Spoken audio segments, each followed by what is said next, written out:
family or whatever time you're watching this.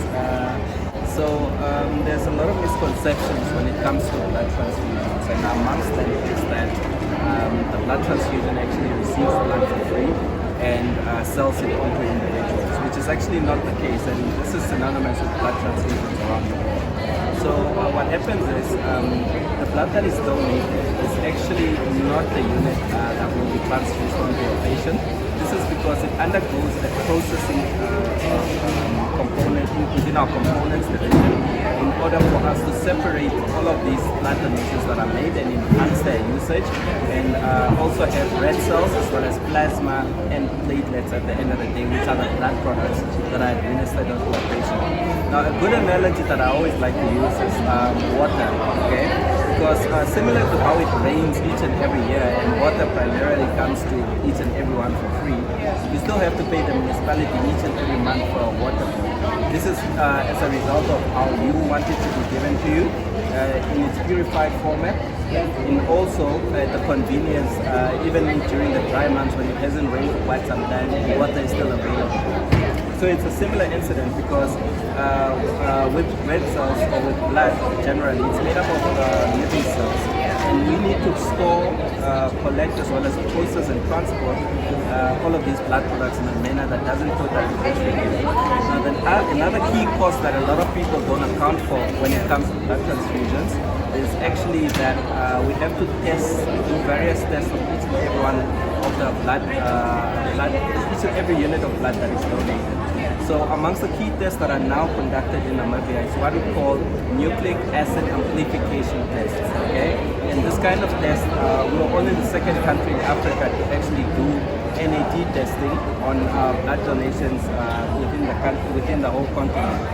That was back in 2014 now when we introduced it. And this significantly narrows down the window period because as opposed to doing a virology test where we are testing for your body's reaction to an infection, here we are actually testing for the genetic material of a particular infection, thus minimizing the window period from a 30-day period to a 5-day period, making our blood amongst the safest on the continent.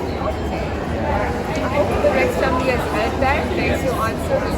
Pretty actually awesome. Yeah. My next question is, why is it that someone that, for instance, got 3 piercings and tattoos in the last 2 weeks cannot do that?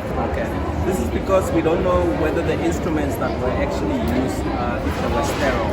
And the safety element or the safety protocol as advised by the World Health Organization is that an individual that has received a piercing or a tattoo should actually defer from donating blood for a period of 4 months. And after the 4-month period has lapsed, then they'll become eligible to donate blood again. So it's not that if you have a piercing or a tattoo, you can't ever donate in your life. You just need to wait for a period of 4 months, and thereafter you'll be eligible to donate blood again. The other question I would like to know, does someone that's vaccinated against COVID have any risk of donating blood? Is everything okay? Can they donate blood? Yeah, anyone that has been vaccinated against COVID can donate blood. We've received advice from the World Health Organization relating to that as well. The only thing that happens is that if you receive a COVID-19 vaccine, you need to wait for 7 days from the date that you received the vaccination, and 7 days thereafter you are eligible. Now, if you've tested positive for COVID-19, you need to wait for 28 days from the date of recovery, and after that you'll be eligible to donate blood again. And as I said, these are international standardized guidelines that we received from the World Health Organization, and these are the protocols that are in place to also ensure safety, not only for the individual that's donating, but at the end of the day, the patient that receives the blood as well. Okay, another question is, how does one know that they have enough blood to donate? So I think I'll approach that in 2 ways. Okay. Number one is to emphasize the criteria. Okay. First and foremost, the criteria to donate blood requires you to weigh at least 50 kilograms. And the reason for that is because there's a correlation between your body mass, which is how much you weigh, and the potential amount of blood that you have in your body. When you step on a scale and it says 50 kilograms, the amount of blood in your body should be ranging between 4 to 6 liters. Okay, and you donate 450 milliliters, with the intake of enough non-alcoholic fluids, the volume your body is actually able to replace by the end of the same day. Now, another manner in which I'm going to approach the question is the fact that we actually are only legally allowed to take a volume of less than 10% of your total volume of blood. And this is why you only donate 450 milliliters and you have the requirement of 50 kilograms in place as well. Thank you. No problem.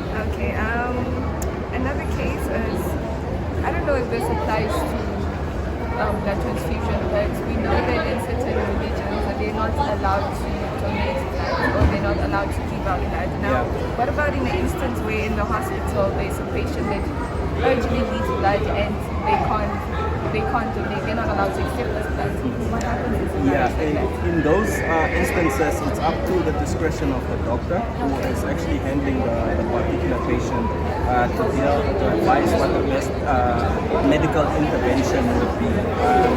We have seen potential incidents of that manner, and obviously we wouldn't want to administer blood to someone without their consent, but there are emergency cases where that is the only critical medical intervention that can potentially help save the lives of an individual, in which case if it's a critical point where someone can lose their life, the doctor can actually potentially grant them consent to do the administering of the transfusion.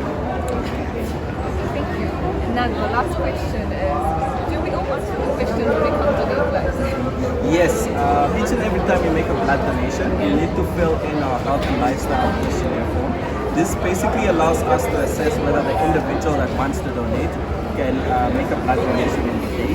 It also allows access consent, basically permission for us to draw blood from your body, because without that we also can't legally draw blood from your body without your consent. That's it, family. Thank you so much for having us, Mr. Titus. Thanks a lot for having me as well.